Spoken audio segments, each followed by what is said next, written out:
नमस्कार. आपण बघत आहात एनसीएस न्यूज.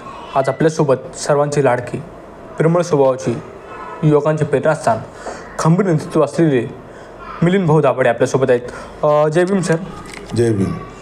सर, विधानसभा निवडणुकीचे बिगुल वाजलेले आहेत आणि सर, शहरामध्ये सोशल मीडियाच्या माध्यमातून अशी चर्चा सुरू आहे की मिलिंद भाऊ दाभाडे यांनी ही निवडणूक लढवावी. तर सर, आपण ही निवडणूक लढवणार का? आंबेडकर चळवळीतील आमचे काही जुने सहकारी आणि जे आंबेडकरी चळवळीला वैचारिक रसद पुरवत असतात असे काही लोक या सगळ्यांनी एकत्र येऊन असं ठरवलं की आंबेडकर चळवळीमध्ये मागील 30-35 वर्षापासून जो कार्यकर्ता सक्रिय सहभाग घेतो, आंबेडकरी चळवळीमध्ये ज्याचं योगदान आहे, अन्याय अत्याचाराच्या विरोधामध्ये सातत्याने रस्त्यावर उतरतो आणि जेव्हा जेव्हा दलित समाजाविषयीचे जे आंदोलन होतात, मोर्चे असतील, निदर्शनं असतील, त्यामध्ये सक्रिय सहभाग घेतो. असा एक कुणीतरी कार्यकर्ता या निवडणुकीमध्ये मध्य विधानसभेमधून उतरला पाहिजे. आंबेडकरी चळवळीचं एक प्रस्थ या शहरामध्ये आहे. या निवडणुकीच्या माध्यमातून ते आपण सिद्ध केलं पाहिजे, जेणेकरून प्रशासनावर आणि इथले जे कोणी जात्यांत आणि धर्मांध लोक आहेत, जे सातत्याने दलितांना पाडून पाहतात, अन्याय अत्याचार करतात, त्रास देऊ पाहतात, प्रशासनामध्ये काही आपले अधिकारी आहेत त्यांना त्रास देणारे काही लोक आहेत, या सर्वांवर एक वचक निर्माण व्हावा यासाठी आंबेडकरी चळवळीचा एक कार्यकर्ता या निवडणुकीमध्ये उतरला पाहिजे, असं एक मत आमच्यामध्ये झालेलं आहे. आणि त्यातून काही लोकांचा आग्रह मला आहे की मी ही निवडणूक लढली पाहिजे. त्याचं कारण असं आहे की मध्य विधानसभेमध्ये मी महानगरपालिकेत 3 वेळेस सातत्याने निवडणुका जिंकलेल्या आहेत आणि माझ्या वार्डामध्ये सर्व समाजाचे लोक आहेत. सर्व समावेशक असलेला माझा नंदनवन कॉलनी वार्ड आहे. दलित, मुस्लिम, मराठा, ओबीसी, ब्राह्मण या सगळ्या समाजाचे मतं मला मागील 15 वर्षापासून सातत्याने पडत आहेत. या भागामध्ये मी राजमाता जिजाऊ नावाने एक मोठं उद्यान या ठिकाणी उभारलेलं आहे. शहराचा जो सगळ्यात मोठा ऐतिहासिक ईदगाह आहे, तो ईदगाही या वार्डामध्ये येतो, माझ्या नंदनवन कॉलनी वार्डामध्ये. आणि त्या ईदगामध्ये मागील 25-30-40 वर्षात महापालिकेच्या वतीने एकाही नगरसेवकाने त्या ठिकाणी एक सिमेंटचं टोपलंसुद्धा त्या ठिकाणी टाकलं नाही. परंतु मी त्या ठिकाणी नगरसेवक असल्याने मी महानगरपालिकेकडून 70-80 लाखाचे कॉन्क्रिटीकरण त्या ईदगामध्ये केलं.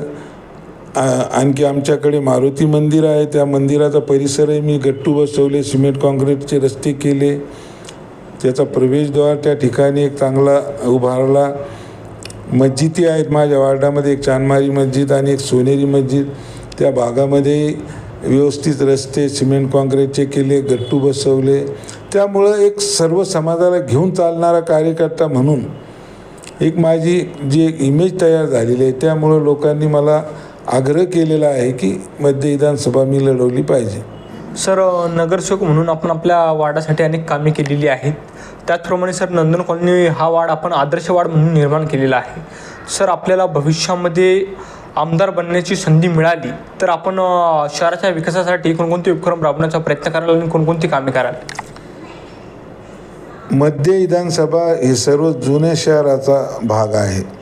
या शहरामध्ये अनेक वर्षानुवर्ष अनेक असे भाग आहेत, त्या ठिकाणी कुठलीही कामं या लोकप्रतिनिधींनी केलेली नाही. अनेक आमदार आले, अनेक खासदार आले, परंतु ते या शहराला पाहिजे तसा न्याय देऊ शकलेले नाहीत. साधा मी तुम्हाला या ठिकाणी सांगेल की महानगरपालिकेने ज्या महानगरपालिकेवर वर्षानुवर्ष भाजप सेनेने राज्य केलं, दोघांनी त्या महापालिकेला व्यवस्थित तिला हातगाईला आणण्याचं काम केलं. महापालिकेचे जे आर्थिक कंबरडं मोडण्याचं काम या दोघांनी मिळून केलं. त्या ठिकाणी मी सभागृहामध्ये असताना मी बघितलेलं आहे की त्या ठिकाणी अनेक असे भ्रष्टाचाराचे प्रकरणं या ठिकाणी सांगता येतील, परंतु तुम्ही मला काय काम कराल हा प्रश्न विचारलेला आहे. त्यामुळे मी तुम्हाला सांगतो की या शहराचा सगळ्यात ज्वलंत प्रश्न जर कुठला असेल तो पाणी प्रश्न आहे. 8-8, 10-10 दिवस अनेक भाग आहेत या ठिकाणी पाणी येत नाही. जर त्या दिवशी जर दुर्दैवाने लाईट गेलेली असली किंवा कुठे लाईन फुटलेली असली पाण्याची, तर 15-15 दिवस 16-16 दिवस या शहराच्या नागरिकांना पाण्यासाठी वाट पाहावी लागतात.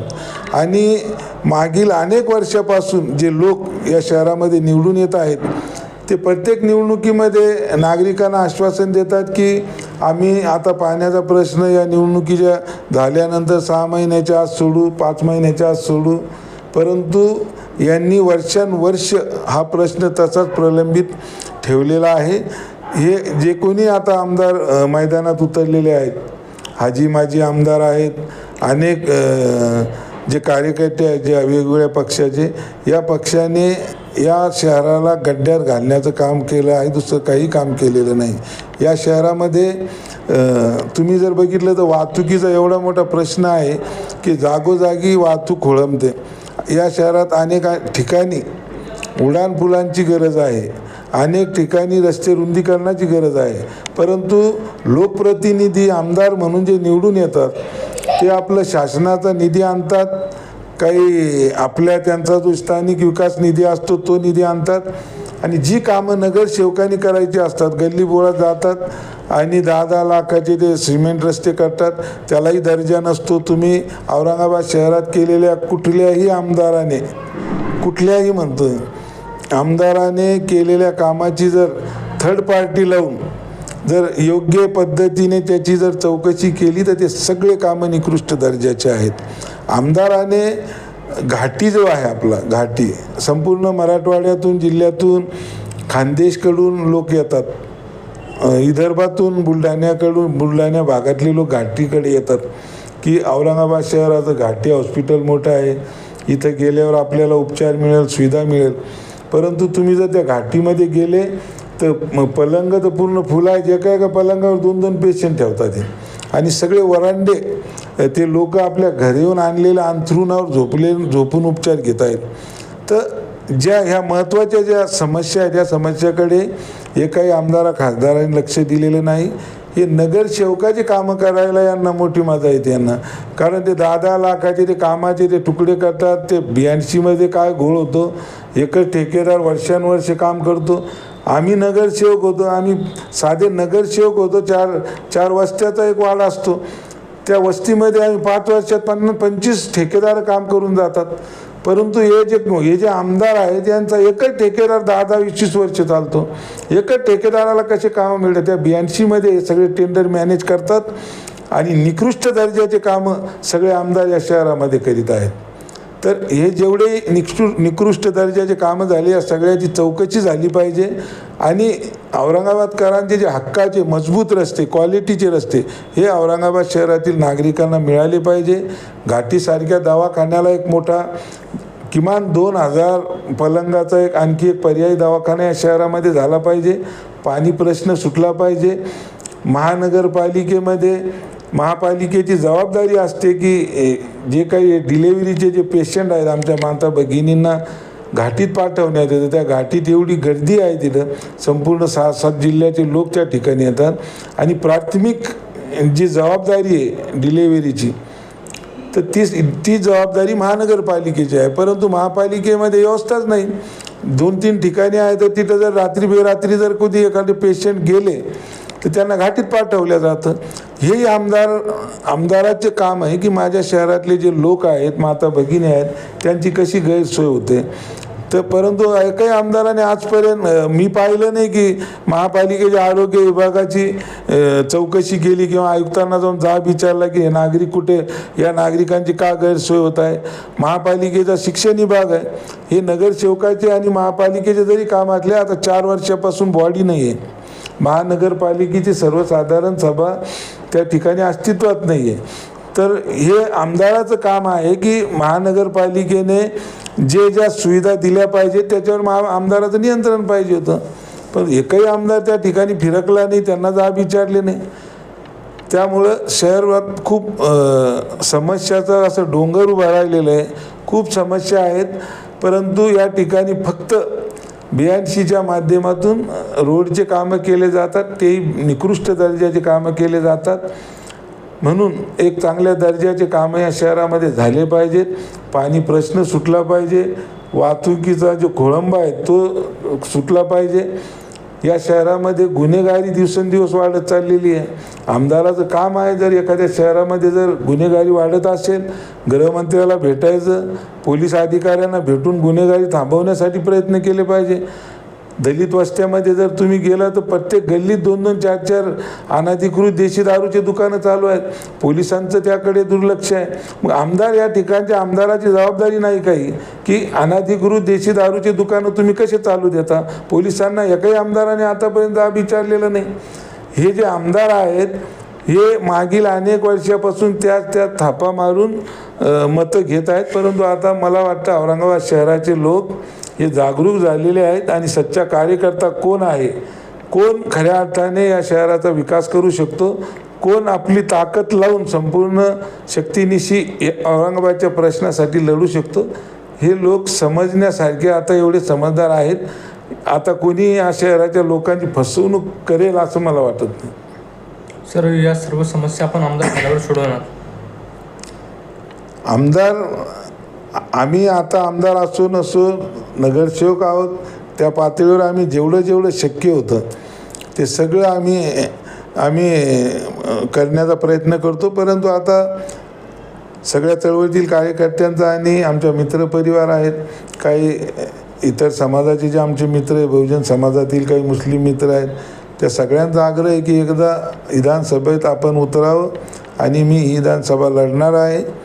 आणि जर नागरिकांनी आणि या शहरातल्या आमच्या माता भगिनी असतील, तरुण बांधवांनी जर मला काम करण्याची जर संधी दिली तर मी या शहराचा काया पालट केल्याशिवाय राहणार नाही. आणि एका वर्षात आमदार कसा असतो या संपूर्ण शहराला आणि आतापर्यंत जेवढे हाजी माझे आमदार खासदार त्यांनाही मी दाखवेल. सर, शहरातील बेरोजगार युवा पिढीसाठी आपलं काही नियोजन असेल? शहरामध्ये बेरोजगारी एवढी भयानक वाढलेली आहे. मागील 10, 12, 15 वर्षापासून तर कळस गाठलेला आहे बेरोजगारीने. या शहरातील जे कोणी आमदार होते, खासदार होते, त्यांनी कधीही या शहराच्या बेरोजगारांचे प्रश्न समजून घेण्याचा प्रयत्न केलेला नाही. त्यांना रोजगार उपलब्ध करून देण्यासाठी कुठलेही प्रयत्न झालेले नाही. परंतु जर कधी मला संधी मिळाली तर या शहरामध्ये जे बेरोजगार आहेत सर्व कारखानदारांकडे त्यांना भेटून त्यांच्यासोबत समन्वय करून जास्तीत जास्त मुलं कसे आपल्याला MIDCमध्ये काही कारखान्यामध्ये कंपन्यामध्ये कसे त्यांना रोजगार उपलब्ध करून देता येतो. शहरामध्ये अनेक असे कार्यालय, शासकीय कार्यालय आहेत, तिथं नोकर भरती वर्षानुवर्षापासून झालेली नाही. त्या नोकर भरतीसाठी शासनाकडे पाठपुरावा करणे आणि जास्तीत जास्त आपल्या शहरातले, आपल्या जिल्ह्यातले बेरोजगार तरुण कसे त्या ठिकाणी नोकरीमध्ये सामावून घेतल्या जातील यासाठी मोठ्या प्रमाणात प्रयत्न करेल. शासनाच्या जे काही निधी योजना आहेत त्यामधून व्यवसायासाठी मोठ्या प्रमाणात तरुणांना व्यवसाय उभा करून देण्यासाठी बँक असेल, मग ते जिल्हा उद्योग केंद्र असतील, त्या सर्व ठिकाणी आपला जो आमदारकीचा जो अधिकार आहे त्याचा मी पाठपुरावा करेल. शासन दरबारी त्याची व्यवस्थित मांडणी करून तरुणांना रोजगार उपलब्ध करून देण्यासाठी मी काटेकोरपणे प्रयत्न करेल. आणि ते मी माझ्या स्वतःसाठीच मला बंधनकारक असेल असं मी मानतो. सर, भविष्यामध्ये आपण मध्य मतदारसंघातून निवडणूक लढवली तर सर MM पक्षाकडून नासिर सिद्दीकी, वंचित बहुजन आघाडीकडून जावेद कुरेशी, शिवसेना शिंदे गटाकडून प्रदीप जयस्वाल, शिवसेना उभाटा गटाकडून किशनचंद तरमाने हे उमेदवारी रिंगणामध्ये आहे. सर, तर आपली लढाई कोणासोबत असेल? या सगळ्या पक्षाचे जे तुम्ही नाव घेतले, मी कोणी उमेदवाराचं नाव घेणार नाही. या सगळ्यांची चव औरंगाबाद शहराच्या लोकांनी बघितलेली आहे. अनेक पक्ष कशासाठी निवडणुकीत उभे आहेत, कशासाठी त्यांनी उमेदवार टाकलेले हेही लोकांना आता कळालेलं आहे.